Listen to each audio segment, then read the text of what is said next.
Hi, my name is Terryn Lawrence, and I'm the Chief Sustainability Officer for Rabobank North America.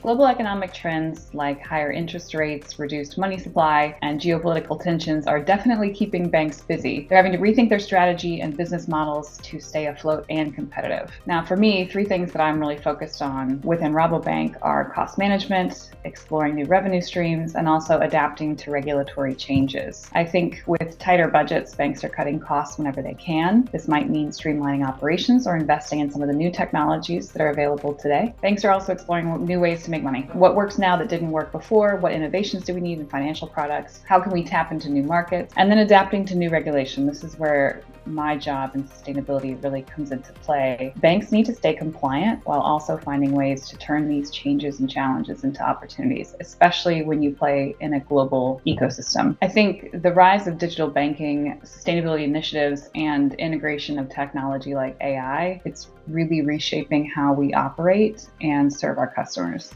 So digital banking, it's revolutionized the financial sector. By moving services online onto mobile phones, we have cut costs associated with physical branches. Plus, it offers customers like myself convenience. We can bank anywhere, anytime. And this is something that 20 years ago would have been unheard of. Specifically with sustainability, it's broadened the scope of how banks assess and provide solutions. Unlike the old days when a handshake could secure a loan, today's due diligence includes a wide range of metrics beyond historical metrics to indicate performance and resilience. And this opens up new opportunities for clients who are progressive and forward thinking, but it also puts added pressure on clients to produce new data streams that they may not have historically been asked to produce. And then AI, everything is going to be transformed by AI. I think banks are starting to dip their toe in the water of what AI could mean, but with anything associated with a financial institution, we have to be very risk adverse. So what I'm most excited about with AI specifically is understanding risks that we may not have evaluated in the past. So can we take large sets of data to understand risk indicators that we are not currently tracking to predict what clients may need certain solutions or what clients may need to diversify businesses based on the way that trends are going. So for me, it's about the big data and the ability to analyze across the aisle all sorts of different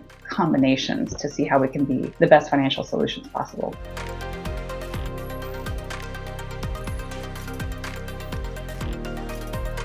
Let's just look at credit risk. AI can revolutionize the ways we look at data and make it incredibly efficient. So we can take vast amounts of data to assess credit risk more accurately and hopefully make better lending decisions based on that. I also think it could be used in potential fraud detection. Are there any unusual patterns, anomalies that we can see much faster than traditional methods? And then predicting operational risk by identifying trends and anomalies in real time. I think that ability is going to revolutionize the way that we view our clients and their resilience.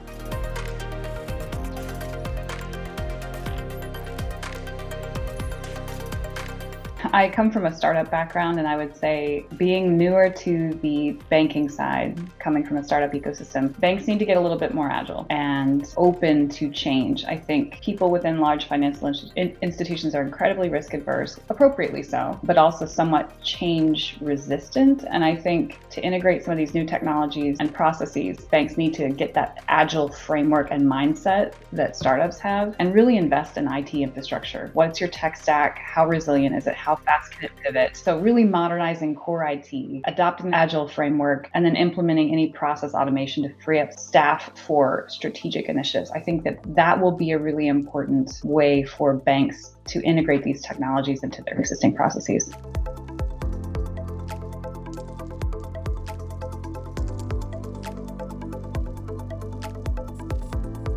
To instill trust in your clients, to instill trust with the regulators, it's all about transparency. So sustainability, it's relatively nascent, but when it comes to banking or any other business relationships for that matter, clear and consistent and transparent communication is key to building trust and confidence. So I think that the ability of financial institutions to say why, what, and how very clearly and repeatedly makes a big difference, but start with the why. Why are we doing these new things? Why do we think it matters? What are we asking for? And then ultimately, what will we do with that? I think by focusing on this kind of communication style, banks can get a lot more positive relationships with their customers versus their customers feeling like they're caught off guard.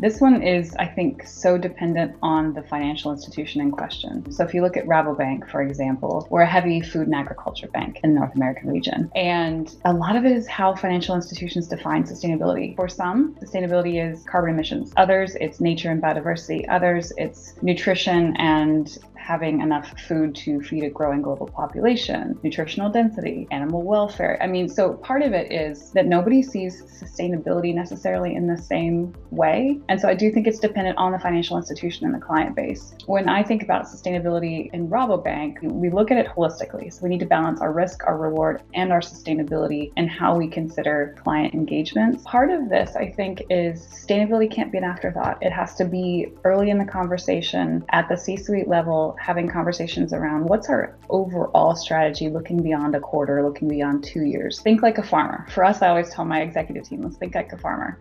In 100 years, do we want to have stripped all of the nutrients from the soil, all of the water from the aquifer, and have an ecotoxicity problem? No, we don't. So let's do the things now that invest in the future of the resilience of these businesses that may cost a little more now, but may improve yields, may improve quality, may improve longevity. So I think it's integrating sustainability into early strategy, realizing that the time frame needs to change. It has to be a longer term time frame that we consider, and also the evaluation of new risks. So for something that's dependent upon nature like agriculture, if we don't act as environmental stewards, then we are putting our own business at risk.